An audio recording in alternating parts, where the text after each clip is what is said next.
Assalamualaikum warahmatullahi wabarakatuh. Alhamdulillah. Selalu senantiasa kita memuji dan bersyukur kepada Allah Subhanahu wa taala atas segala nikmat yang Allah limpahkan kepada kita, dan nikmat terbesar adalah Islam dan iman. Selama itu masih ada dalam prinsip hidup kita, kita selalu mempertahankan Islam dan iman kita, berarti Allah menginginkan kebaikan buat kita. Karena memang nikmat Islam ini yang memandu kita, kalau kita ini memiliki pencipta Allah Subhanahu wa taala yang menguasai dan menciptakan dan mengatur semua roda kehidupan dan seluruh alam semesta ini. Dan beruntunglah orang yang memahami dengan keimanan ini, karena dia hanya akan bergantung kepada satu sang pencipta ini. Dan juga kita mengetahui apa tujuan kita ada di muka bumi ini, kenapa kita ada di sini, apa yang harus kita kerjakan, apa yang tidak boleh kita kerjakan, dan mana yang boleh kita nikmati dan mana yang tidak boleh kita nikmati. Semua itu karena adanya besar nikmat Islam. Dan tentunya ini akan memandu kita dan menginformasikan kepada kita secara lengkap tentang balasan semua kebaikan-kebaikan yang sudah kita kerjakan, dan hukuman bagi para pembangkang nanti di akhirat, adanya surga dan juga neraka. Dan saya yakin kita juga meluangkan waktu pada siang ini, semuanya tujuannya adalah untuk memperdalam iman dan Islam kita. Maka alhamdulillah atas nikmat ini, dan kita harusnya mempertahankan sampai ajal kita datang. Lanjut kita panjatkan salam hormat kita kepada utusan Allah Nabi besar Muhammad sallallahu alaihi wa alihi wa sahbihi wasallam, sebagaimana Allah telah perintahkan kita untuk mengucapkan salam hormat tersebut, dan tentunya sebagai balas jasa terhadap kebaikan manusia terbaik ini, di mana karena beliaulah kita jadi mengenal Islam, mengenal Allah Subhanahu wa taala, memiliki panduan hidup, dan akhirnya kita juga bisa bersamanya nanti di surga abadi. Baik, seperti biasa, bila Allah Subhanahu wa taala mudahkan, di Rabu siang kita akan melanjutkan bedah buku kita Riyadhus Shalihin, tulis oleh Imam Nawawi rahimahullah, dan kita sudah menyelesaikan terakhir bab 214 tentang masalah Ramadan, berhubungan dengan masalah solat malam di bulan Ramadan, tentang masalah Lailatul Qadar, ya. Semua itu sudah panjang lebar kita paparkan, dan sekarang kita masuk bab baru, bab ke 215, berbicara masalah keutamaan siwak dan perkara-perkara fitrah. Seperti biasa, kami akan jelaskan dulu judulnya. Jadi banyak di antara muslimin menganggap remeh masalah siwak, ya, karena dianggap apa sih gitu ya. Biasanya orang sembunyi di belakang kata-kata sunnah, kan cuman sunnah, sehingga akhirnya mereka meninggalkan ya apa yang diperintahkan dalam syariat ya berhubungan dengan masalah siwak. Tentu sebagian ulama sekarang menarik sebagai penggantinya bisa sikat gigi, gitu ya. Yang sudah pernah kita paparkan sebenarnya, kalau dalam Islam kita diperintahkan untuk merawat gigi ini sangat luar biasa, ya, sampai-sampai kita disuruh untuk bersiwak di setiap kali mau sholat. Dan kalau kita hitung, sholat wajib saja sehari 5 kali, belum sholat sunnahnya. Dan biasanya sholat sunnah pun dikerjakan setiap 2 rakaat salam, kemudian baru lanjutkan kalau mau dilanjutkan dengan jumlah sesudahnya. Kayak sholat malam misalnya 11 rakaat, maka bisa dikerjakan 2 rakaat salam, kemudian 2 rakaat salam, 2 rakaat salam. Itu berarti berapa kali kita ulangi siwak tersebut. Begitu juga dengan sholat duha, bisa 2 rakaat minimal, dan tidak ada jumlah dalam pendapat yang rajih atau yang paling kuat, tidak ada jumlah maksimal dalam sholat duha. Belum qabliyah, belum ba'diyah, belum sholat wudu, belum sholat tahiyat masjid. Terlalu banyak sholat-sholat yang kita berarti di situ dianjurkan untuk membersihkan gigi kita.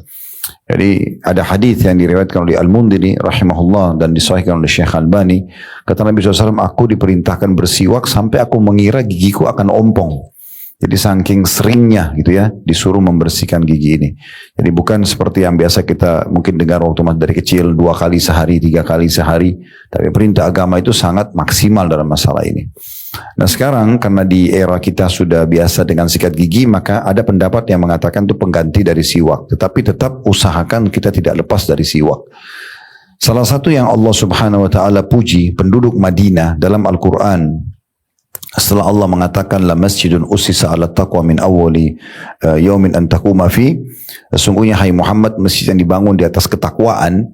Ada yang mengatakan Masjid Nabawi, ada yang mengatakan Masjid Quba, ya, intinya masjid di Madinah gitu ya. Dan dibangun di atas asas ketakwaan, lebih pantas kamu sholat di dalamnya. Lalu Allah bilang setelahnya, fihi rijalun yuhibbuna an yatatahharu wallahu yuhibbul mutahhirin. Di sekitar Madinah itu, Masjid Nabawi, Masjid Quba ini ada orang-orang yang suka sekali bersuci. Dan Allah suka dengan orang yang bersuci. Suci itu bersih, rapi, wangi. Itu yang dikatakan oleh Allah SWT. Di sekitar Madinah itu orang-orang suka semua itu. Lalu Allah bilang, dan Allah suka dengan orang-orang yang suka dengan kebersihan dan kesucian itu. Nah, di sini disebutkan salah satu pendapat ulama tafsir adalah penduduk Madinah mereka biasa menggabungkan antara istinja sama istijmar. Istinja itu bersuci dengan air. Maaf kalau kita cebok biasanya kita pakai air, itu namanya istinja. Nah, kalau air tidak ada biasanya orang istijmar. Istijmar itu menggunakan batu ya atau benda-benda kering ya, selain tentu barang najis. Tetapi penduduk Madinah menggabungkan keduanya. Gitu ya. Jadi saking sucinya dan bersihnya mereka sampai mereka menggabungkan keduanya. Nah, kenapa kita datangkan kisah ini? Supaya kita memahami teman-teman sekalian, kita usahakan walaupun sikat gigi sudah sangat familiar di masa kita sekarang dan siwak sudah mulai dilupakan, kita usahakan tetap kita memiliki siwak itu.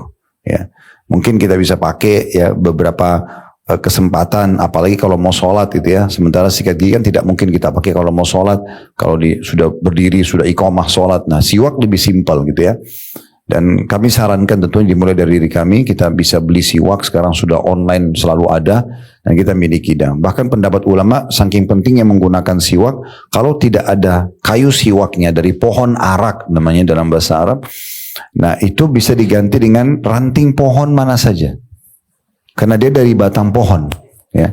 Baru kemudian pindah ke sikat gigi. Ya, saking pentingnya pakai itu. Nah, tentu ada hikmah-hikmah tertentu kenapa ulama berbicara masalah itu ya, agar orang tidak meninggalkan sunnah Nabi SAW. Jadi ini kembali kepada perawatan gigi sebenarnya.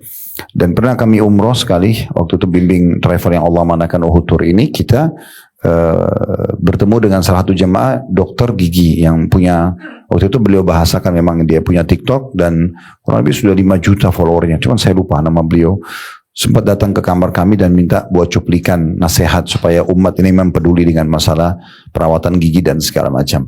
Dan memang betul, ya, kadang-kadang waktu itu kami diskusi banyak poin-poin yang diberikan masukan, beliau kasih masukan tentang spesialisnya itu. Tapi intinya kita menginjakkan ini karena perintah Allah Subhanahu Wa Taala dan dicontohkan oleh Nabi SAW. Sebagaimana kita akan baca di bab ini banyak sekali hadis bicara tentang masalah perintah bersiwak. Jadi jangan dianggap remeh tentang masalah ini. Dulu kami berbagi di kelas kita juga ini tentang masalah tata caranya. Nah, jadi kalau beli kayu siwak, memang kayu siwak itu dipakai mungkin seminggu maksimal. Dengan cara dicacah bagian atasnya, kemudian dipakai gosok, habis itu direndam di air, dibersihkan, habis itu nanti kalau mau dipakai baru dipakai lagi dan bisa digunting. Bagian atas nanti dicacah lagi sampai nanti satu batang itu habis. Ya. Jadi bukan berarti satu batang siwak dipakai sampai berbulan-bulan, gitu kan? Sehingga kelihatannya kesannya jorok, padahal sebenarnya tidak seperti itu. Ya.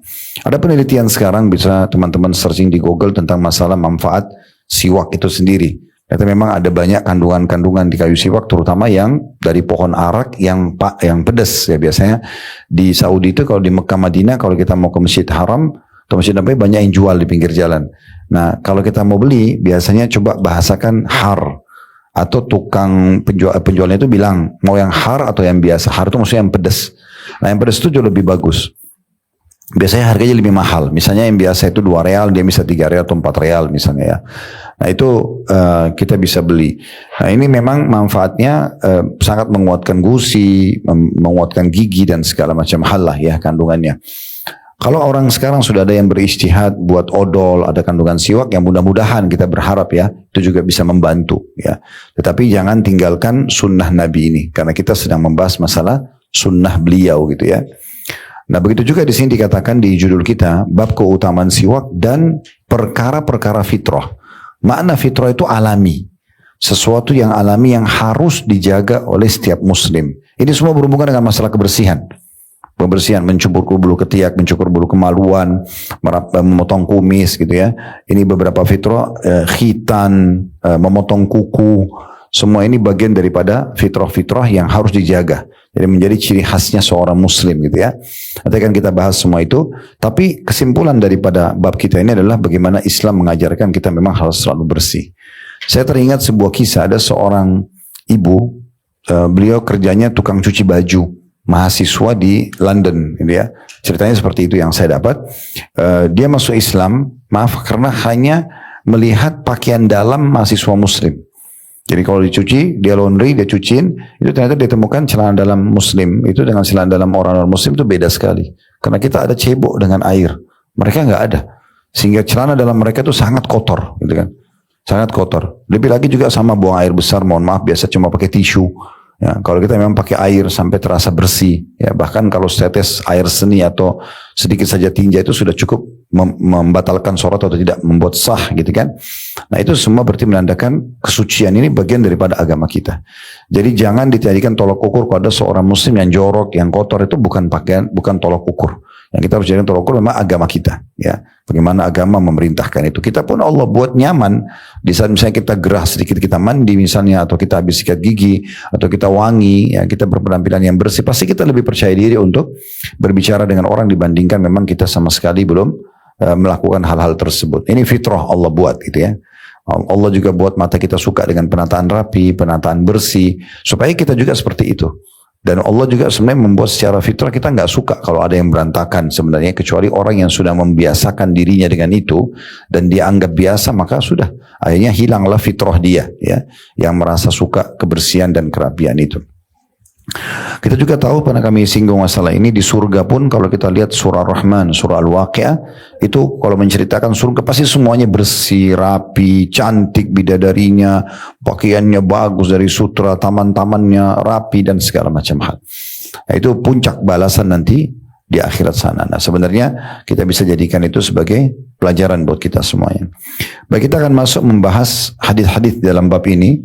Lumayan cukup banyak sebenarnya. Kurang lebih dari nomor 1204 sampai 1213 ya, beberapa hadis yang akan kita bahas. Kalau kita hitung ini mungkin kurang lebih sekitar 11 hadis atau 12 hadis ya, secara nomor urut.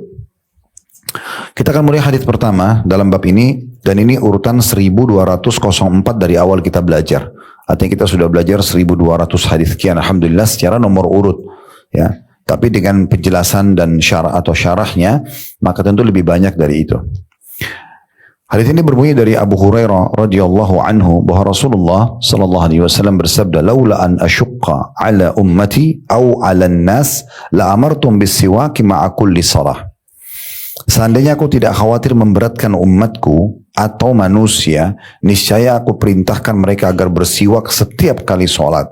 Hadis ini diriwayatkan oleh Bukhari dan juga Muslim.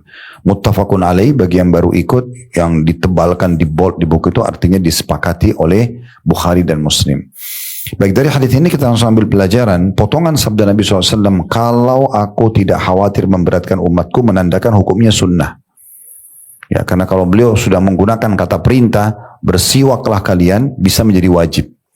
Ya, jadi berarti menandakan hukumnya sunnah. Tetapi jangan kita sembunyi atau bersembunyi di belakang kata-kata kalau aku tidak beratkan umatku, kalau aku khawatir tidak beratkan. Jadi seakan-akan ya udahlah Rasulullah aja tidak tekankan kok. Ya, kita coba ambil pelajaran dari kasus yang lain. Perang Badr tahun 2 Hijriah. Waktu itu Nabi SAW memberikan pilihan kepada penduduk Madinah. Saya, kata Nabi SAW, akan keluar untuk menghadang kafilah dagang Quraisy. Karena di kafilah dagang itu mayoritas barang-barang yang di situ adalah barang-barang umat Islam yang dirampas di Mekah. Rumah umat Islam termasuk rumah Nabi SAW, harta umat Islam dibagi-bagi oleh para petinggi-petingginya Quraisy, kemudian dijadikan modal dan usaha. Nah Nabi SAW suruh ambil itu.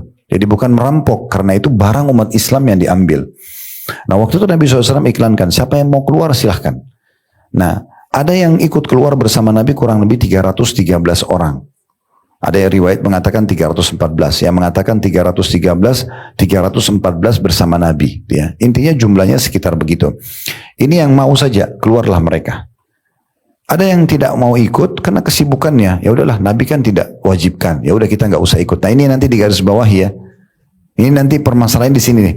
Walaupun yang tidak ikut di Badr tidak berdosa karena dikasih pilihan, tapi nanti setelah pulang dari Badr mereka nyesal.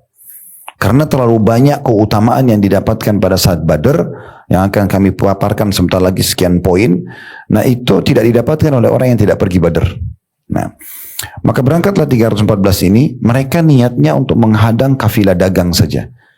Karena kafilah dagang ini hanya dijaga oleh 40 orang prajurit. Biasanya kafilah dagang itu dijaga oleh ratusan orang.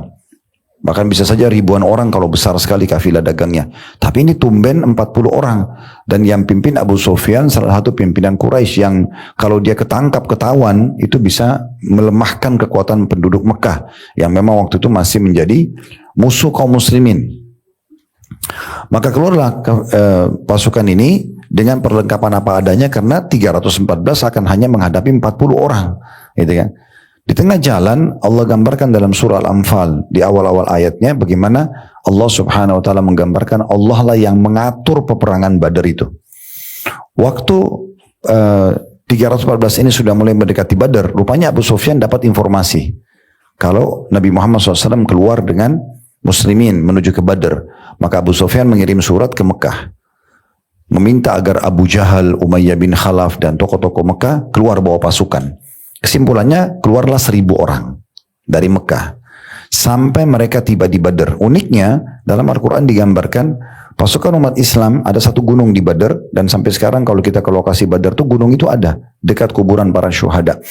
Jadi gunung itu bagian sisi yang lebih dekat dengan Madinah di situ pasukan muslimin, bagian sisi yang lebih jauh dari Madinah diistilahkan dengan udwatil dunya wa udwatil quswa dalam surah Al-Anfal itu ada pasukan Quraisy, tapi keduanya tidak saling tahu kalau sudah tiba di lokasi. Jadi memang Allah Subhanahu wa taala yang mengatur. Nah, kafilah dagang Abu Sufyan dengan hikmah Allah Subhanahu wa taala, Allah punya cara selamat. Maka ketemulah dua pasukan besar ini. Ketemulah dua pasukan, 1000 melawan 314. Nah, kejadian itu terjadi Allah gambarkan dalam surah Anfal ya, kalau memang sahabat itu berharap menghadang kafilah saja, tidak usah perang karena mereka belum pernah perang, itu peperangan pertama. Tapi hikmahnya Allah SWT jadi biarkan peperangan terjadi, akhirnya menang kaum muslimin, membuat mereka semangat melanjutkan estafet Islam sampai hari ini. Mulai dari perang Badar, maka dikenal dengan perang Kubra, ya, perang besar. Walaupun dia kecil sebenarnya, karena cuma 314 lawan 1000. Di saat itu, Quraisy keluar dengan perlengkapan perang yang lengkap, dan mereka dikalahkan oleh kaum muslimin. Sebab dikalahkan cukup banyak. Malam itu, besok sebelum perang, Allah turunkan hujan, uniknya, ini gunung nih. Di tempat umat Islam turun gerimis, di tempat orang kafir turun hujan deras. Sehingga mereka tidak bisa tidur malam itu, becek semuanya, mereka kecapean, keletihan, besok jadi lelah saat berperang. Umat Islam diberikan oleh Allah gerimis. Gerimis ini dalam Al-Quran surah Anfal digambarkan Allah buat membuat ketenangan, ya. Karena orang kalau lihat gerimis, hujan, cuma rintik-rintik itu hatinya tenang. Terus sahabat yang menggambarkan saking lembutnya air yang diturunkan oleh Allah sampai membuat orang yang berjaga mengatakan telah jatuh pedang dari tanganku sampai sekian kali. Ya, saking ngantuknya. Dan itu Allah menggambarkan nu'as itu ngantuk dalam surah Al-Anfal. Memang itu adalah kasih sayang dari Allah SWT. Itu kejadian pertama itu. Bagian kedua, besoknya mulai ada pertandingan dan orang-orang Quraisy melihat, oh 314 kecil.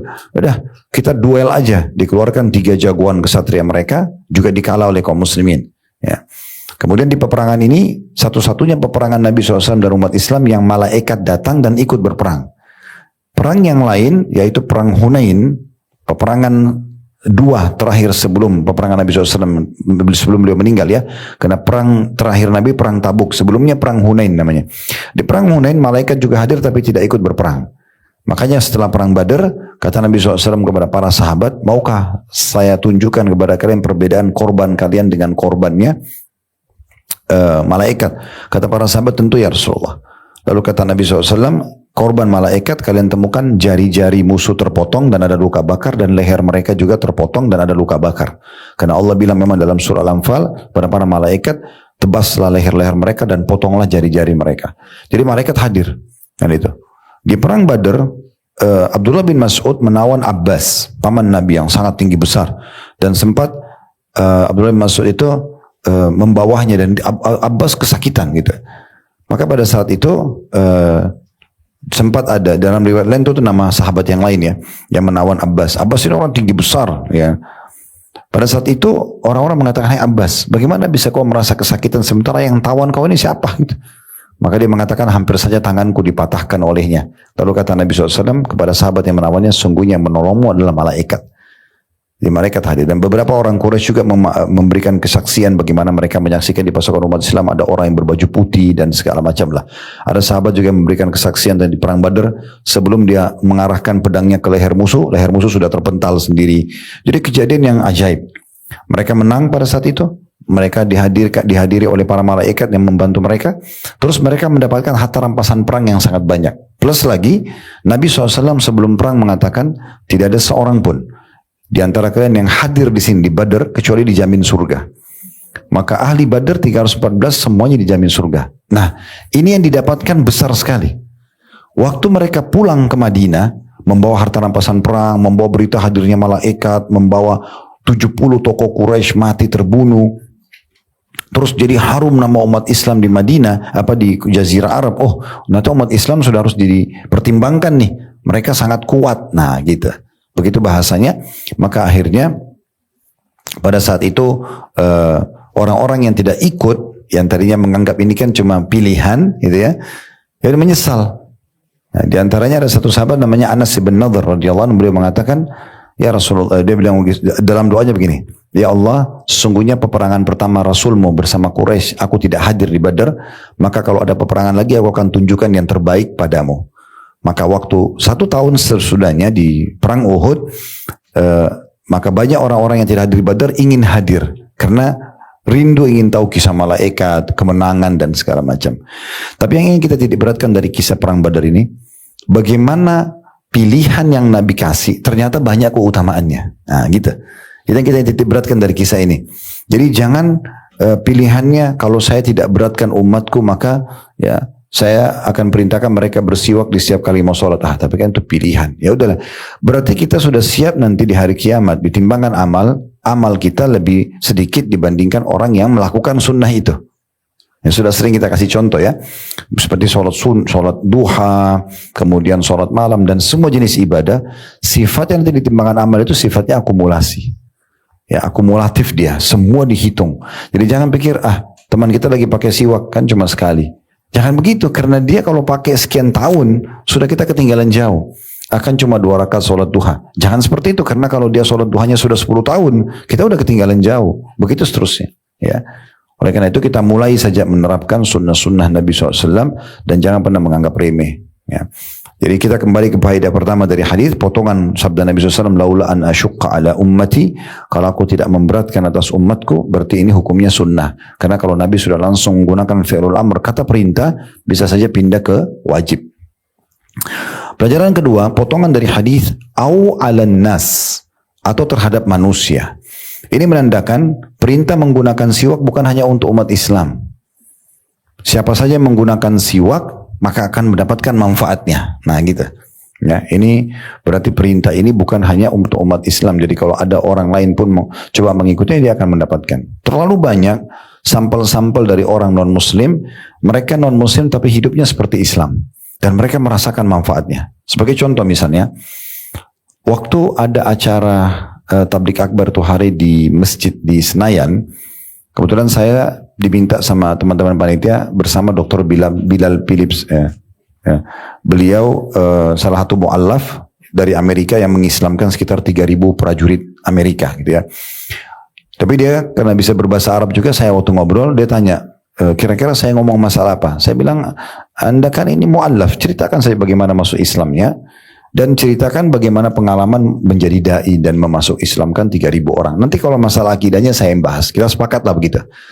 Nah subhanallah, selesai materi, saya juga tidak tahu kenapa waktu itu saya berbicara itu. Saya tiba-tiba aja hati saya ingin bicara, saya mengatakan, nanti di sini di masjid ini kalau ada yang hadir non-Muslim dan mau masuk Islam silahkan. Saya juga tidak tahu kenapa saya ngomong itu. Subhanallah, ada 3 orang atau 4 orang itu angkat tangan memang non-Muslim. Mereka datang ke masjid tanpa ada umat Islam yang tahu, untuk mau tahu saya tentang Islam. Akhirnya mereka ke depan dan syahadat. Nah salah satunya itu dari Timur Leste, gitu kan, Timur ya. Nah itu dia ngomong, waktu saya bantu syahadat, Ustadz, saya sudah lama dengar ceramah Ustadz. Bahkan dia sebutin di potongan sirah Nabawi itu ada Ustadz bahas ini, bahas. Jadi dia ini sudah faham benar tentang Islam. Tinggal dia syahadat saja. Nah itu banyak orang seperti itu. Artinya memang kita jangan tidak percaya diri Bapak Ibu sekalian untuk menawarkan Islam kita. Islam ini bukan hanya untuk kita, untuk semua manusia, gitu kan? Kita sebarkan, kita sampaikan. Karena syariat ini bermanfaat bagi semua manusia. Karena semua yang diperintahkan Islam pasti baik. Sudah sering kami sampaikan kan, jujur, amanah, tanggung jawab, bakti sama orang tua, bantu orang susah. Ini semua manusia tahu kalau itu kebaikan. Dan semua yang dilarang itu membunuh, menggibah, memfitnah, mencuri, memukul, dan ini pasti buruk. Berarti memang yang dilarang oleh Islam juga buruk. Orang kalau menjadi muslim yang sejati pasti baik. Berarti bermanfaat buat dia, bermanfaat juga bagi manusia. Gitu. Pelajaran yang ketiga, adanya perintah untuk bersiwak di setiap kali mau sholat. Ya, artinya sebelum mengerjakan sholat, gitu ya. Dan ini sudah umum, berarti masuk umumnya sholat wajib dan sunnah. Umumnya sholat masuk wajib dan sunnah. Riwayat yang kedua masih masalah siwak. Ini ada beberapa hadis semuanya masalah siwak, yaitu riwayat dari Hudzaifah radhiyallahu anhu, riwayat nomor 2 dalam bab ini, dan ini urutan 1205 dari awal kita belajar, berbunyi dari Hudzaifah radhiyallahu anhu, beliau berkata, karena Rasulullah sallallahu alaihi wasallam idza qama minan naumi yashu sufahu bis-siwak. Bila Rasulullah SAW bangun malam, beliau menggosok mulutnya dengan siwak. Diriwayatkan oleh Bukhari dan Muslim. Nah ini biasa kita dengar bangun tidur sikat gigi. Nah itu memang begitu. Nabi SAW melakukan itu. Beliau bangun tidur bersiwak. Dan ada sebuah riwayat yang menyebutkan kalau seseorang itu bersiwak pada saat bangun sebelum sholat, maka di saat dia membaca ayat Al-Quran, malaikat akan datang dan menempelkan mulutnya di mulut orang tersebut. Kita tidak tahu seperti apa. Lalu ayat-ayat Al-Quran dihirup atau seperti itu bahasanya sampai ke tubuhnya atau dalam tubuhnya si malaikat tadi. Jadi saking ada hubungannya dengan siwak tersebut. Ya, dengan siwak tersebut. Baik, pelajaran yang bisa kita ambil yang pertama kedudukan Hudzaifah radhiyallahu anhu, di mana sahabat ini yang menyampaikan kepada kita tentang kebiasaan Nabi. Dan ini berarti menandakan juga bahwasanya para sahabat peduli sekali dengan sikap dan perbuatan Nabi. Kita perlu tahu dari Nabi itu ada qauliyah, ada perkataan, ada fi'liyah, perbuatan, dan ada takririyah, persetujuan Nabi. Nah kalau qauliyah seperti Nabi bilang, misalnya Nabi bilang tadi, kalau aku tidak beratkan umatku, aku perintahkan mereka bersiwak. Itu kan qauliyah, perkataan Nabi. Ya. Ada fi'liyah, contoh ini seperti yang Hudzaifah sampaikan. Nabi kalau bangun tidur bersiwak.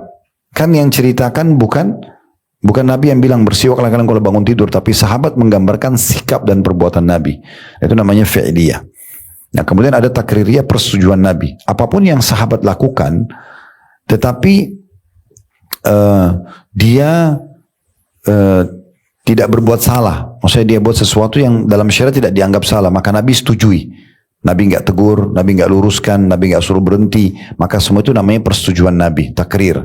Sebagai contoh waktu Khalid bin Walid radhiyallahu anhu membawa bob itu kayak semacam biawak padang pasir yang beliau entah beli di pasar atau intinya beliau panggang dibawa di hadapan Nabi, lalu dia bilang, ya Rasulullah silakan. Kata Nabi SAW, ini kami tidak kenal di wilayah kami.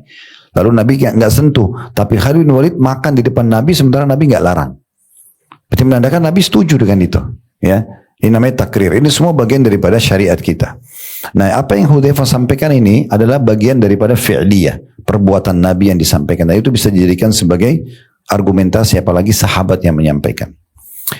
Pelajaran kedua yang bisa diambil, pelajaran kedudukan Hudzaifah dan kemudian bagaimana sikap para sahabat ya, terhadap perbuatan-perbuatan Nabi SAW, mereka menukil dan mencontohi. Pelajaran kedua adalah bahwasanya kebiasaan Nabi SAW kalau bangun tidur beliau selalu bersiwak terlebih dahulu. Ya, bersiwak. Jadi ini termasuk kita bilang tadi kalau tidak ada kayu siwaknya maka kita bisa sikat gigi. Ya. Hadis ketiga di bab kita, dan ini urutan 1206 dari awal belajar berbunyi, dari Ummul Mukminin Aisyah radhiyallahu anha, beliau berkata, kunna nu'iddu li Rasulillah sallallahu alaihi wasallam siwakahu wa tahurahu fayab'athuhu Allah ma syaa yab'athuhu min al-lail fayatasawwaku wa yatawaddau wa yusalli. Kata Aisyah radhiyallahu anha, kami, maksudnya para istri beliau, ya, biasa menyiapkan siwak dan alat bersuci untuk Rasulullah sallallahu alaihi wasallam. Allah membangunkan beliau sebagaimana yang dia kehendaki. Maksudnya tergantung waktu yang Allah mudahkan. Bangun jam berapa, kalau kita sekarang itu Allah yang aturkan. Lalu beliau bersiwak, berwudu, lalu sholat. Diriwayatkan oleh Imam Muslim. Dan dari sini kita ambil pelajaran yang pertama, kedudukan Ummin Aisyah radhiyallahu anha, di mana beliau menyampaikan kepada kita tentang kisah ini. Ya, gitu. Dan sudah kita bahasakan dari awal kelas hadis kita ini, kalau setiap ada sahabat yang menceritakan menyampaikan kronologis hadis, maka kita katakan keutamaan buat beliau sendiri. Ya. Aisyah di sini yang menyampaikan radhiyallahu anha tentang apa yang beliau lakukan sebagai istri untuk suaminya Nabi SAW. Pelajaran kedua, bahwasanya perlunya seorang istri menyiapkan kebutuhan-kebutuhan suaminya, dan itu bagian daripada ibadah, gitu kan? Apapun sifatnya. Nah, kalau Aisyah menyebutkan sini hal-hal yang kecil, kebutuhan bersuci, siwak, odol, sikat gigi kalau kita sekarang, sabun, sampo, handuk, segala macam, ini jangan dianggap remeh karena bagian daripada ibadah. Jadi apapun yang dilakukan oleh seorang istri untuk memenuhi kebutuhan suaminya bagian dari ibadah. Sudah pernah kita sebutkan hadis, istri manapun yang sholat 5 waktu, tidak disebutkan ibadah sholat sunnahnya, puasa Ramadan tidak disebutkan puasa sunnahnya, dan melayani atau taat dan pada suaminya, kecuali pada saat meninggal, di sini termasuk pelayanannya, kecuali pada saat dia meninggal, dia akan masuk dari 8 pintu surga yang mana dia inginkan. Jadi memang ini bagian daripada hal yang dianjurkan. Aisyah tidak menyampaikan ini, kunna nu'id, kami dulu menyiapkan siwak Nabi dan perlengkapan bersuci beliau. Ini berarti beliau ingin menggambarkan, kami ini para istri buat ini loh pada Nabi. Artinya kalian hai muslimah buatlah ini pada suami kalian. Itu maknanya, pesannya itu. Kalau enggak, untuk apa Aisyah menceritakan? Kan tidak perlu, gitu ya. Kemudian pelajaran yang ketiga yang bisa diambil adalah bagaimana seseorang muslim bangun di malam hari, ya, sesuai dengan kemampuan dia. Kalau dia misalnya sudah tidur yang cukup, kemudian dia bisa, misal habis isya sudah sangat ngantuk, udah tidur nih, terus terbangun jam 1 malam, ya udah, dan tidak ngantuk, sudah sholat aja, gitu kan. Kalau ada orang memang tidurnya mungkin telat jam 10, jam 11, atau jam 12 malam, dia bangun setengah jam sebelum subuh, ya sudah. Intinya sebenarnya tidak ada penentuan harus sholat malam di jam sekian. Tetapi makna lainnya juga bukan berarti meninggalkan sholat malam. Karena Nabi SAW tidak pernah meninggalkan sholat malam. Dalam riwayat lain, Aisyah mengatakan radhiyallahu anha, Nabi SAW tidak pernah meninggalkan sholat malam, dan kalau beliau benar-benar dalam kondisi tidak memungkinkan, maka beliau tetap kerjakan walaupun dalam kondisi duduk.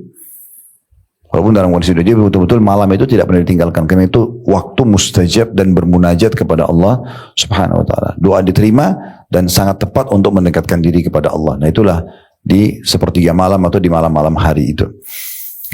Kemudian pelajaran keempat yang bisa diambil adalah bagaimana Nabi SAW pada saat bangun bersiwak, dan beliau hubungkan siwak itu dengan wudhu dan juga sholat. Nah, ada hadis yang lain menyebutkan, kalau aku tidak beratkan umatku, aku akan perintahkan mereka siwak setiap kali mau wudhu. Berarti di sini kita bisa menggabungkan, ada lagi ekstra amalan kita yang menambah pahala, yaitu bersiwak dengan niat menjalankan sunnah Nabi. Kalau boleh bangun tidur bersiwak, kita dapat pahala lagi. Kalau kita pas mau wudu, siwak lagi yang kedua kali, gitu kan? Dengan niat siwaknya itu karena perintah sebelum wudu. Kemudian nanti pada saat mau sholat bersiwak lagi, karena niat menjalankan sunnah Nabi, bersiwak sebelum sholat. Nah, jadi setiap ada celah di mana kita bisa dapatkan sunnah, kita lakukan. Masih kan saya pernah sampaikan bagaimana Abdullah bin Umar radhiyallahu anhu kalau minum segelas air, beliau minum 10-11 kali. Beliau nggak buru-buru habisin. Karena ingin mengejar, kan dianjurkan setiap minum dan makan baca bismillah. Jadi beliau anggap satu tegukan itu adalah kesempatan baca bismillah, kesempatan juga bilang alhamdulillah. Nah, ini berarti menandakan orang mengejar pahala di situ. Itu mungkin tidak semua orang berpikir. Saya pernah singgung Bapak Ibu sekalian, kapan kita punya ide-ide seperti ini? Kalau kita sudah membiasakan diri fokus mengerjakan ibadah tertentu, nanti Allah akan datangkan keberkahan.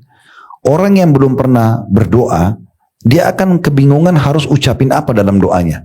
Tapi orang yang sudah rutin berdoa, walaupun itu terulang-ulang doanya, nanti Allah akan datangkan keberkahan, muncul ide untuk mengucapkan doa yang lain, doa yang lain. Makin sering berdoa, makin dapat keberkahan.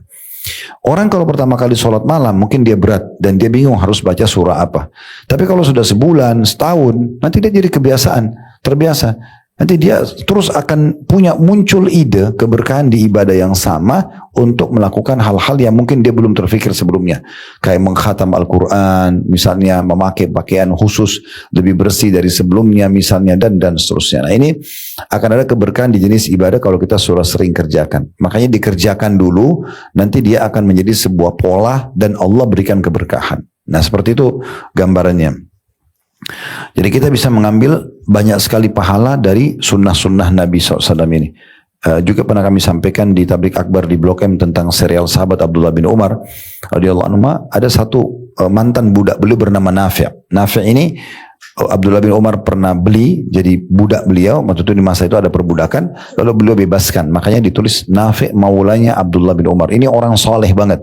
Jadi Abdullah bin Umar didik dia menjadi murid utamanya, sehingga banyak menukil hadis tentang Abdullah bin Umar. Satu kali pernah ditanya oleh orang-orang lain kepada Nafi', bagaimana sholat malamnya Abdullah bin Umar? Mereka mau tahu Abdullah bin Umar ini sholat malam seperti apa sih? Karena dia terkenal dengan sahibut ta'assi, orang yang sangat fanatik dengan Nabi. Abdullah bin Umar ini sangat fanatik. Nabi tidak pernah sampaikan perkataan atau perbuatan dicontohkan, kecuali langsung Abdullah bin Umar berusaha, dia orang pertama mengerjakan dan dijaga sampai dia mati. Ya, itu luar biasa. Maka apa kata Nafi', kalian tidak mampu mengikutinya. Untuk sholat malamnya ditanya, kalian tidak mampu. Kenapa? Nafi' jelasin. Karena Abdullah bin Umar saking ingin dapat pahala, setiap salam 2 rakaat sholat malam, beliau kembali uduk baru. Karena dianggap sholat yang selanjutnya itu juga ada hubungannya sama wudhu. Dia tidak cukup dengan 1 kali wudhu untuk meraih pahala pengguguran dosa dengan wudhu dan meraih pahala sunnah menjalankan wudhu. Jadi kalau dia sholat 11 rakaat itu, 2 rakaat itu kan berarti tahajudnya 8 rakaat, berarti 4 kali dia wudhu, witirnya 21 berarti 2 kali lagi wudhu, berarti 6 kali wudhu untuk sholat tahajudnya. Ini berarti menandakan orang cari celah di mana dia bisa meraih pahala dari ekstra ini, gitu kan? Nah ini nanti semua ide-ide seperti ini yang membedakan derajat kita di surga, karena banyaknya derajat ini di surga akan diraih dengan orang-orang yang melakukan amal-amal saleh ini. Ada satu cerita dinukil tentang Syekh bin Baz rahimahullah. Ini subhanallah, memang orang-orang soleh itu kalau sudah meninggal, biasanya setelah meninggal baru Allah buka gitu loh amal-amalnya. Kalau bapak ibu ikhlas menjaga amal itu selama hidup, kita nggak riak, nggak pamer sama orang. Nanti kalau kita meninggal, Allah punya cara diceritakan oleh orang lalu menjadi pelajaran bagi orang lain supaya bertambah amal buat kita. Syekh bin Baz setelah beliau meninggal rahimahullah, mufti Saudi. Walaupun dalam kondisi subhanallah mata beliau buta, tapi Allah berikan ilmu yang luas sampai menjadi muftinya Saudi dan menjadi ulama besar, rujukan gitu ya. Nah setelah beliau meninggal diganti oleh Syekh Utsaimin, juga sudah meninggal, ulama besar juga. Diceritakan oleh muridnya Syekh Utsaimin, dia bilang, waktu guru saya Syekh Utsaimin meninggal dunia, Allah pertemukan saya dalam mimpi. Lalu saya tanya, Syekh, bagaimana Allah balas Anda dengan ilmu yang luas? Buku-bukunya Syekh Utsaimin banyak sekali. Amal-amalnya sangat terkenal, dicontohi oleh banyak orang di Timur Tengah, di umat Islam umumnya orang tidak asing dengan Syekh Utsaimin. Maka beliau mengatakan, Alhamdulillah Allah terima amal-amal saya. Kata Syekh Utsaimin dalam mimpi itu ya, Allah terima amal-amal saya dan juga Allah maafkan dosa saya. Terus orang yang mimpi ini bertanya, bagaimana dengan Syekh bin Baz? Dalam mimpi tidak bisa diatur. Kata Syekh Utsaimin, Syekh bin Baz sudah nggak bisa dibahas, jauh derajatnya di atas sana. Jadi cerita ini dinukil oleh para penuntut ilmu di sana gitu ya, di Saudi. Karena memang tidak dikayasa dan yang menyampaikan ini orang terpercaya. Salah satu murid unggulannya Syekh Utsaimin gitu. Karena memang kalau kita lihat murid-muridnya Syekh bin Baz itu menceritakan setelah beliau meninggal banyak sekali. Seperti beliau punya di rumahnya itu di bagian depan itu ada satu haus kayak ruangan terbuka. Itu setiap hari kalau tidak salah makan pagi, makan siang, makan malam atau makan siang sama makan malam saja. Itu selalu dibuka untuk ratusan orang gratis. Siapa saja boleh mampir ya, tukang sapu jalan ya, pokoknya mampir silakan makan gratis, gitu kan. Dan setiap kali beliau dapat uang selalu pasti dibagi dulu, baru sisanya dipakai untuk kebutuhannya. Jarang orang lakukan. Nah kadang-kadang ada sunnah-sunnah yang kita anggap kecil, ternyata itu membawa derajat yang tinggi di surga. Ya. Kembali saya ingatkan masalah keimanan. Kalau dosa, Bapak Ibu sekalian, kalau kita buat dosa, kita dikasih 1 tiket VIP sama Allah masih bisa kita bersihkan, taubat gitu ya. Dengan kita taubat, oke dimaafin. Berarti kita buat dosa nih contoh, kita bukan gampang-gampangin ya, tapi kalau ada orang buat dosa 30 tahun misalnya, dia berdosa, tidak pakai hijab misalnya, atau melakukan berdosa, 30 tahun. Tahun pertama, hari pertama tahun 31 dia taubat nasuha, bisa bersih dosanya. Ya kan? Bisa bersih. Oke, kita sudah selesai nih ya. Sekarang kita bahas amal soleh. Kalau amal soleh gak bisa. Sekali luput dari kita, misalnya pernah luput dari kita sholat tahajud 1 malam saja. Sekarang kita dengar tentang keutamaan sholat malam, lalu kita termotivasi untuk mengerjakannya. Kita nggak bisa kembali ke waktu itu untuk sholat. Makanya kata sebagian salaf, hati-hati dalam masalah ibadah, karena ada ibadah yang Allah tidak terima kecuali di malam hari. Tidak bisa dikerjakan di waktu lain. Dan hati-hati dengan ibadah yang memang Allah cuma tentukan di pagi hari atau siang, tidak bisa dikerjakan di malam hari. Maka berikan semua haknya dan kejar itu. Jangan hanya selalu terbawa malas, nanti aja deh kan cuma sunnah. Ini sampai kapan? Sehingga nanti derajat kita di surga dengan orang yang mengerjakan sangat jauh. Nah itu sayang banget itu. Nah, ini harus dipahami dengan keimanan ya, sehingga kita pekah. Jadi jangan selalu menunda-nunda amal, nanti aja gampang dan seterusnya. Ini nggak ada manfaatnya, nggak ada buat kita. Sudah saatnya sekarang, setelah dengar ceramah seperti ini, kita berubah, buat program ke depan. Coba cek, Bapak Ibu cek dalam keseharian ibadah apa yang kita masih kendor. Oh baca Quran misalnya, oh zikir pagi petangnya misalnya, contoh. Atau dengerin ilmunya, atau bakti pada orang tuanya, atau sedekahnya. Apa yang kira-kira kurang, kita segera kemas tuh. Mulai hari ini saya perbaikin. Nah kita mulai maksimal sampai kita meninggal dunia. Ingat nasihat Hasan Basri yang berkata kepada seseorang, kalau kamu berbuat baik sekarang, setelah dengar nasihat, beliau nasihatin orang itu, kamu mulai bertaubat, kamu mulai amal soleh, maka Allah maafkan masa lalumu dan Allah catatkan pahala masa sekarangmu. Tapi kalau kau tetap dalam kelalaianmu sekarang, Allah hukum kau dengan yang lalu dan yang akan datang. Nah, orang harus sadar nih sebelum ajal datang, karena kita tidak tahu mati kapan datang gitu ya. Maka harus peka dalam masalah seperti itu. Jadi jangan anggap remeh sunnah-sunnah walaupun kita anggap kecil. Mulai kita kerjakan karena sifatnya nanti ditimbangkan amal, akumulasi ya gitu. Baik, selanjutnya hadits nomor 1207 dari awal belajar, tepatnya hadits nomor 4 di bab kita dari Anas radhiyallahu anhu. Ia berkata bahwasanya Rasulullah SAW bersabda, aktsartu alaikum fis siwak. Aku sering menganjurkan kalian untuk bersiwak. Ya. Bahasa aktsartu artinya aku sangat peduli, aku sangat menekankan kalian agar selalu bersiwak. Sebenarnya Nabi ini hanya tidak mewajibkan. Ya, tetapi ada perintah untuk itu. Baik, dari hadis ini kita ambil pelajaran satu saja, bagaimana Nabi SAW peduli sekali agar umatnya mengamalkan semua perintah syariat walaupun yang dianggap hukumnya sunnah. Ya, penekanan di sini aktsartu alaikum, aku sudah sangat sering menganjurkan ya fis siwak, untuk bersiwak, maksudnya jangan tinggalin nih, jangan tinggalin, selalu kerjakan.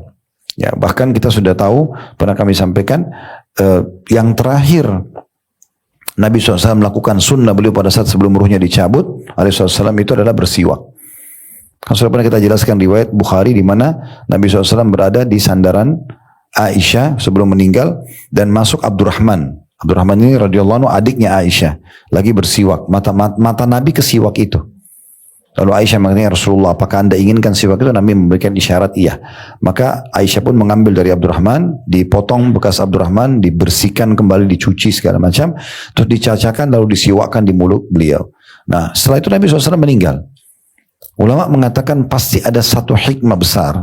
Kenapa sampai sebelum wafat pun Nabi masih mencontohkan siwak. Gitu. Itu menandakan sesuatu yang penting untuk diperhatikan. Baik, hadis selanjutnya nomor 5 di bab kita dan ini urutan 1208 dari awal belajar berbunyi dari Shuraih bin Hani rahimahullah, ini seorang tabi'in, beliau berkata, qultu li Aisyah radhiyallahu anha bi ayyi syai'in kana yabda'u an-nabiy sallallahu alaihi wasallam idza dakhala baita qalat bis-siwak. Kata Shuraih bin Hani rahimahullah bertanya kepada Aisyah, bila Nabi SAW masuk rumah, apa yang pertama kali beliau lakukan? Kata Aisyah, bersiwak. Hadis ini diriwayatkan oleh Imam Muslim. Langsung saya kita ambil pelajarannya. Yang pertama kedudukan Shuraih bin Hani rahimahullah, karena beliau menukil kepada kita tentang pertanyaannya kepada Aisyah radhiyallahu anha, sehingga sampailah kepada kita informasi ini bahwasanya Nabi pertama kali lakukan kalau masuk rumah bersiwak. Pelajaran yang kedua, kedudukan Aisyah radhiyallahu anha karena beliau yang menceritakan tentang kebiasaan Nabi ini. Dan pelajaran yang ketiga, pentingnya seseorang pada saat pertama masuk rumah, mungkin kalau kita biasakan anjurannya cuci tangan, ya tidak? Oke lah. Tapi jangan lupa untuk bersiwak atau sikat gigi. Ya, kalau kita belum mau mandi, ya mungkin paling tidak cuci tangan, lalu sikat gigi. Ya, ini yang dilakukan dulu, baru kemudian interaksi dengan orang-orang di rumah, gitu ya. Karena kita tahu ini berhubungan dengan masalah kebersihan. Orang kalau bau mulutnya wangi dan segala macam itu lebih percaya diri. Mungkin dekat dengan anak-anak, apalagi ini Nabi, kebiasaan Nabi berarti juga karena ibu-ibu kebanyakan waktu di rumah, tetap aja kalau mau ketemu suami menjaga dan segala macam. Tapi laki-laki kalau masuk ke rumah, maka ini yang paling pertama baik dilakukan gitu ya. Saya tidak tahu kapan dia interaksi dengan istrinya, anak-anaknya, mungkin langsung anak-anak minta main, istrinya mungkin pelukan sama dia atau apa saja. Ini kan semua hal-hal yang perlu menjaga kebersihan tersebut. Baik, selanjutnya hadis nomor 1209 dari awal belajar. Dan ini tentunya urutan hadis nomor 6 dalam bab kita. Dari Abu Musa al-Asy'ari radhiyallahu anhu, beliau berkata, "Dakhaltu 'ala Nabi SAW wa tarafus siwaki 'ala lisani." Aku pernah masuk menemui Nabi SAW sedangkan ujung kayu siwak ada di mulut beliau. Muttafaqun alaih, maksudnya diriwayatkan oleh Bukhari Muslim, dan ini lafadznya Imam Muslim. Hadis ini maksudnya kita ambil pelajaran. Pertama, kedudukan Abu Musa al-Asy'ari radhiyallahu anhu, karena beliau menceritakan kepada kita tentang kejadian dan apa yang beliau lihat langsung dari Nabi SAW. Pelajaran yang kedua, cintanya Nabi SAW terhadap siwak, dan kalau orang melakukan ini karena perintah Nabi dan kesukaan Nabi, maka kita dapat pahala tentunya. Dan kemudian bolehnya, pelajaran ketiga, seseorang membiarkan siwak di mulutnya. Ya, karena orang habis gosok kemudian ditaruh di mulutnya, itu Nabi contohkan, ya. Berarti dibolehkan masalah itu ya. Karena di sini Abu Musa menemui Nabi sementara Nabi masalah di sini. Jadi bukan Nabi lagi gosokin di giginya, tapi Nabi lagi membiarkan di mulutnya, gitu kan. Itu juga menunjukkan Allahu a'lam apa hikmahnya. Tapi kita ikuti sunnah Nabi. Apakah memang supaya saripati siwak itu bisa lebih banyak menyentuh gusi atau apa, kita tidak tahu, ya. Selanjutnya hadis nomor 1210 dari awal belajar, ini hadis ke-7 di bab kita. Dari Aisyah radhiyallahu anha, beliau berkata bahwasanya Nabi SAW bersabda, "As-siwaku matharatun lil fam mardatun lirrabb." Siwak itu betul-betul membersihkan mulut, ya. Ada footnote nomor 728 di bawah. Mathara disebutkan oleh Imam Nawawi rahimahullah dengan mim dibaca fathah, dan boleh juga dengan kasra mithara, ya, bisa mathara bisa mithara, yaitu alat yang mensucikan dan membersihkan. Siwak dinamakan demikian karena ia membersihkan mulut, ya. Hadis ini kita langsung lihat terjemahan dulu. Siwak membersihkan mulut dan mendatangkan ridha Tuhan Allah Subhanahu wa taala. Hadis riwayat An-Nasai dan Ibnu Khuzaimah dalam sahihnya dengan sanad yang sahih. Hadis ini langsung kita ambil pelajaran yang pertama, bahwa fungsi siwak mensucikan mulut, ya. Bisa maknanya luas, membersihkan dari kuman-kuman, mewangikan, menguatkan gusi dan gigi dan segala macam yang dibutuhkan oleh gigi kita atau mulut kita. Dan di sini dikatakan oleh para ulama juga, dikatakan membersihkan mulut berarti bukan hanya fungsinya buat gigi dan gusi, tapi berfungsi mungkin untuk bibir, untuk yang lainnya yang kita tidak tahu susunannya atau semua itu mungkin cukup banyak yang berhubungan dengan mulut, lidah, gigi, gusi, semua ini yang memberikan atau diberikan manfaat dari siwak itu sendiri. Kemudian pelajaran yang kedua, bahwasanya menggunakan siwak bisa mendatangkan ridha Allah, maksudnya ibadah, sehingga berpahala. Ya, ruginya apa kita bersiwak? Kalau kita niatkan karena ini sunnah Nabi, maka dapat pahala. Oleh karena itu kita juga kalau sikat gigi bukan hanya karena merasa tidak nyaman, habis makan ada yang nyangkut misalnya, atau takut bau mulut, tapi diniatkan lebih kepada sunnah Nabi sehingga jadi pahala. Ada beberapa hal yang juga kami sebutkan, amal-amalan mubah seperti mandi, olahraga, tidur, ini kan mubah, bisa jadi sunnah kalau kita niatkan untuk memberikan hak jasad kita. Ya, ini kita niatkan untuk menjalankan sunnah Nabi SAW. Dan ini kurang lebih ada 7 buah hadis yang fokus bicara masalah siwak. Setelahnya tentu ini masih ada singgungan masalah siwak, tetapi sudah masuk kepada pensucian-pensucian yang lain selain siwak. Tapi tadi itu memang betul-betul ada 7 buah hadis dari 1204 sampai 1210 itu memang membahas tentang masalah siwak secara khusus. Sekarang kita masuk hadis nomor 1211 dan ini urutan 8 di bab kita. Dari Abu Hurairah radhiyallahu anhu dari Nabi SAW, beliau bersabda, "Al-fitratu khamsun au khamsun min al-fitrah, al-khitanu wal istihdadu wa taqlimul azfar wa natful ibt wa qassus syarib." Fitrah itu ada 5. Atau ada 5 perkara yang termasuk fitrah. Yang pertama khitan, yang kedua istihdad. Ya. Nanti kan kita jelas istihdad itu mencukur bulu kemaluan, ya. kemudian memotong kuku, mencabut bulu ketiak dan memendekkan kumis. Diriwayatkan oleh Bukhari dan juga Muslim. Saya tulis istihdad adalah mencukur bulu-bulu yang tumbuh di sekitar kemaluan. Baik, dari hadits ini langsung kita ambil pelajaran. Nabi SAW menyebutkan ada 5 fitrah atau yang paling dasar yang harus dijaga oleh setiap muslim. Walaupun ulama mengatakan 5 ini bukan berarti hanya 5 ini saja. Karena kita akan lihat di hadis sesudahnya di nomor 1212, Nabi sebutkan ada 10 fitrah. Berarti menandakan penyebutan 5 ini bukan terbatas 5. Tapi dia bisa lebih, hanya dalam kesempatan itu Nabi sebutkan ada 5 fitrah. Nah hadis sesudahnya nanti kita bahas ada 10 fitrah gitu ya. Jadi ini ada hal 5 atau 5 hal dasar yang harus dijaga oleh setiap muslim gitu kan. Dan harusnya menjadi perhatian khusus karena dia fitrah itu maksudnya saya katakan tadi seperti alaminya, harus semua memahami masalah itu. Pelajaran yang kedua, adanya perintah untuk khitan ya, dan yang paling tepat khitan itu di hari ke-7 dari lahir. Di hari ke-7 dari lahir ya. Jadi usahakan tidak menundanya. Terlalu banyak hadis masalah khitan ini ya. Bahkan Ibnu Qayyim rahimahullah mengatakan tidak pantas orang itu membiarkan anaknya sampai balik ya baru dikhitan. Kecuali mu'allaf itu lain lagi. Ya, makanya lebih baik pada saat lahir. Ya, di hari ke-7 dan alhamdulillah kami terapkan pada anak-anak ini tidak ada masalah. Ya. Justru kalau sudah SD, TK mungkin sudah ada rasa takutnya, ya, dia mungkin sakit, kesakitan dan segala macam itu ya. Tegangnya dia kan bisa juga berpengaruh pada khitannya gitu kan. Mungkin lebih lama kesembuhannya dan segala macam. Jadi di hari ke-7 itu jauh lebih baik. Dan kita harus bersyukur kepada Allah SWT. Kita berada di negara Indonesia, alhamdulillah mayoritas muslim. Pemerintah kita memberikan kesempatan kita untuk menjalankan syariat Islam. Saya waktu diundang teman-teman kita di Australia, di Amerika, di beberapa tempat yang saya tangkap itu, di sana dilarang khitan itu. Ya. Ya, dilarang karena dianggap itu seperti melanggar HAM atau apa gitu ya bahasa mereka. Itu yang saya tangkap ya dulu waktu bahasa disampaikan ke saya oleh beberapa teman-teman kita di sana. Ya, kita alhamdulillah sampai di teman-teman di Australia itu kalau ada yang mau khitan anaknya kebetulan pulang Indonesia mereka khitan di Indonesia. Kalau tidak nanti kalau ketahuan bisa kena hukum gitu ya. Nah, alhamdulillah kita berada di negara yang aman kita bisa jalankan. Jadi jangan disia-siakan. Kalau bapak ibu dulu waktu anaknya sudah terlanjur lewat, cucunya jangan lewat gitu kan. Nah, diterapkan sunnah itu. Tetap kita bisa mengajarkan kepada anak kita. Kalau dia belum punya anak, nanti kalau punya anak begini anak. Kalau misalnya pun dia sudah punya anak, berarti cucu kita juga tetap menerapkan sunnah ini. Ya. Dan pendapat yang paling kuat laki-laki perempuan sama, khitan, gitu ya. Walaupun masalah perempuan ada yang berselisih pendapat, ada yang mengatakan sunnahkan, ada juga mengatakan tidak. Tapi tetap kami berpegang pada pendapat dua-duanya anjurannya khitan. Karena hadis ini umum. Enggak dikecualikan gitu ya. Ini pelajaran kedua.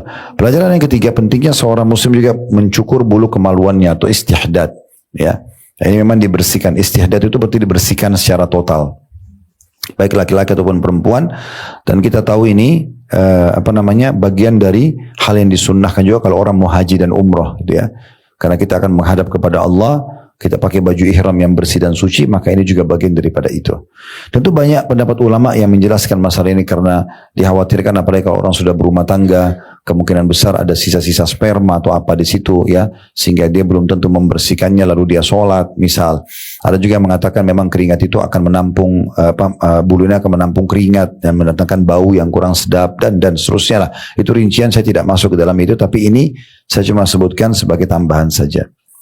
Baik, itu pelajaran yang ketiga yang bisa kita ambil. Jadi pelajaran pertama harusnya peduli dengan 5 fitrah yang diperintahkan. Yang kedua adalah adanya perintah khitan dan di hari ke-7 bayi, laki-laki perempuan sama. Kemudian yang ketiga adalah istihdad, mencukur bulu kemaluan dengan hikmah sudah kami sampaikan tadi. Pelajaran keempat adalah juga memotong kuku.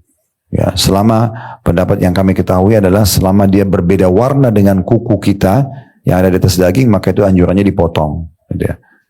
Jadi kan biasa beda warna ya. Nah, beda warna itu berarti kita potong. Jadi jangan kena alasan, Ustaz saya kan pakai untuk garuk kepala, saya ini dan itu gitu. Ada sebagian ikhwah makan sengaja hanya untuk korek kuping. Kenapa harus pakai kuku gitu? Ya, saya pernah temukan gitu di kelingkingnya. Kenapa antum ini? Ya untuk kuping. Ada juga yang memang untuk buka barang apa gitu ya, dipakai jadi kayak semacam pisau. Untuk apa ini? Nggak ada manfaatnya sama sekali, ada hubungannya gitu. Ya. Dan kita tahu bakteri-bakteri itu ada di ujung-ujung kuku, gitu ya. Jadi kita harus lebih menjaga dan memperhatikan sunnah Nabi ini. Itu pelajarannya. Jadi yang pertama masalah fitrah, yang kedua masalah khitan, yang ketiga masalah cukur bulu kemaluan, yang keempat masalah motong kuku. Kemudian yang kelima adalah nattu ibt. Nah ini ada perlu diperhatikan masalah terjemahannya mencabut bulu ketiak. Nah ulama di sini saking detailnya sampai membahas beda pahalanya orang yang cabut dan cukur. Jadi cabut itu bagian daripada sunnah ini. Nah biasanya orang kalau sudah terbiasa mencabutnya dia akan lebih mudah gitu ya. Tapi kalau kita masih kesulitan bisa dengan alat cukur ya. Allahu a'lam.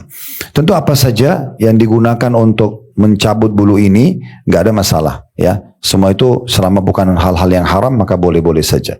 Yang terakhir adalah masalah khusus laki-laki, qassus syarib ya. Jadi kalau fitrah yang pertama tadi faedahnya, yang kedua khitan, yang ketiga istihdad atau mencukur bulu kemaluan, yang keempat adalah memotong kuku, yang kelima mencabut bulu ketiak atau juga boleh mencukurnya. Kemudian yang keenam adalah mencukur kumis. Nah di sini masalah mencukur kumis, qassus syarib, khilaf di antara ulama bagi laki-laki. Apakah dia mencukur habis sampai putih ya, darah lagi, atau dia tinggalkan sebagian? Ini khilaf di antara ulama ya. Ada yang mengatakan memang dia rapikan saja sehingga garis bibirnya terlihat. Jadi tidak menutup gitu ya. Nah itu dianjurkan dan dia menipiskannya. Banyak hikmahnya. Yang antara hikmah mungkin kalau dia minum ini bisa nampung di kumis itu jadi nggak nyaman dan segala macam. Tapi kalau tipis dia lebih aman ya. Nah, tapi kalau saya pribadi berpegang pada pendapat yang dicukur habis. Makanya saya biasa praktikin itu karena ada riwayat Ibnu Umar, beliau pernah mencukur sampai terlihat putih kulitnya. Nah gitu. Nah, itu termasuk sunnah Nabi SAW. Baik, ini dua buah hadis yang terakhir di bab kita. Hadis yang selanjutnya, yang ke-9 di urutan di bab kita ini, dan ini urutan 1212 dari awal kita belajar belum ini, dari Aisyah radhiyallahu anha. Beliau berkata, Rasulullah SAW bersabda, "Ashru minal fitrah qassus syari wa ifa'ul lihya was-siwaku wal istinsyaqul ma wa qassul azfar wa ghaslul barajim wa natful ibt wa halqul 'ana wa intiqasul ma." قال الراوي ونسيت العاشرة إلا أن تكون المضمضة قال وكيع وهو أحد رواته انتقاص الماء يعني استنجاء. Kata Nabi SAW ada 10 perkara yang termasuk fitrah. Nah kalau tadi sebelumnya 5, ini sekarang 10. Maka saya bilang tadi di hadis sebelumnya faedahnya bukan terbatas dalam 5. Berarti ada lebih gitu ya. Yaitu mencukur kumis, membiarkan jenggot atau memelihara jenggot bagi laki-laki, bersiwak, beristinsyak. Istinsyak itu menghirup air di hidung. Ya, pada saat seperti kita kumur-kumur, habis kumur kan langsung kita istinsyak, menghirup air di hidung lalu keluarkan lagi kembali. Kemudian memotong kuku, mencuci ruas-ruas jari, ya, ujung-ujung jari, mencabut bulu ketiak, mencukur bulu kemaluan, dan juga mengurangi air atau hemat air, gitu ya. Rawi, maksudnya menukil hadits ini, berkata, saya lupa yang ke-10, sepertinya berkumur-kumur. Jadi beliau coba hafal dari gurunya 10, tapi ternyata yang teringat dia 9. Maka dia bilang, seingat saya berarti yang ke-10 itu kumur-kumur, gitu ya. Waqi, ya, salah satu rawi hadits ini berkata, mengurangi air adalah beristinja. Makna mengurangi air bisa makna hemat air atau istinja. Maksudnya cebok, maaf ya, dengan air. Ini hadis riwayat Muslim.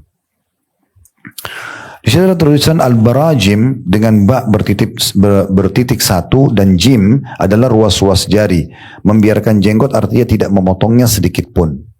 Nah ini yang dimaksud dengan hadits ini. Saya langsung gabungkan dengan hadits nomor terakhir kita 1213 karena ini potongan bagian dari bahasan gitu ya.